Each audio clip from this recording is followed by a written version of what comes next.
So, here's why Donald Trump's peace plan won't work. Let's ask ourselves, would his peace plan work if he was a cop responding to a home invasion?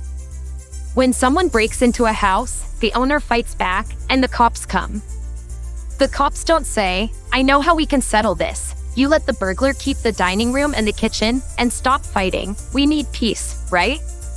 When the homeowner asks, "Can you give me any guarantees that the burglar is not going to take the rest of the house later?"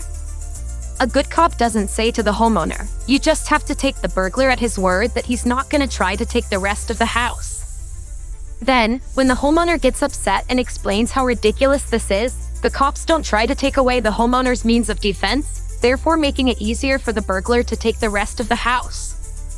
Then, the cops don't go over to the homeowner and say, "Give me 30% of your income, or I will let the burglar take the house right now." Then, when the homeowner complains, the cop doesn't say, "But I need a vested interest in you to protect you from the burglar. Give me your income." By the way, I'm a Christian cop. That's the analogy of what Trump proposes to bring peace in Ukraine. That's why I'm upset. Quite honestly, Donald Trump is a putrid pile of nonsense. This is the most insane, unpatriotic, unreasonable thing, and it fills me with a sense of shame as to what my country is doing. For some strange reason, people are unashamed of such disgusting and deplorable behavior.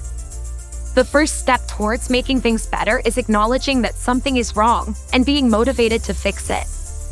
Many of the people who support Donald Trump and his depravity claim to be Christians, yet they are unashamed and cannot be ashamed. And I thought the first step towards being a Christian is acknowledging that you fall short and being willing to turn from your shortcomings and do better. I guess I was wrong. And if you will go out in the name of what you call God, enforce these depravities upon the world, demean and belittle and dehumanize anyone who happens to have a problem with it, then they wonder why their religion is dying. And how do people who will make excuses for such depravity expect the general public to somehow be cool with you being the moral teachers of our children when you basically hold up a man who behaves less like a president and more like a mob boss? To be quite honest, I would take orders from President Zelensky before I would ever take them from Trump. And you do know that I am unwilling to give Trump the title that I am willing to acknowledge President Zelensky has, because President Zelensky is worthy of the title and has the character to be granted the honor of the title of president of any country. In the 90s, we would hear from the people who now enjoy calling us godless libtards, morality matters, and character counts. It doesn't seem like that today. Rather, all that matters to them is power, the will, the power in itself, in man, and the feeling that resistance has been overcome. Ironically, I quoted from Friedrich Nietzsche, author of the book, The Antichrist, which, interestingly enough, everything conservatives hate about liberals, Nietzsche hated about Christians over 140 years ago. Amazing. And, by the way, something I have to say to conservatives. If you lust for a dictator, guess what?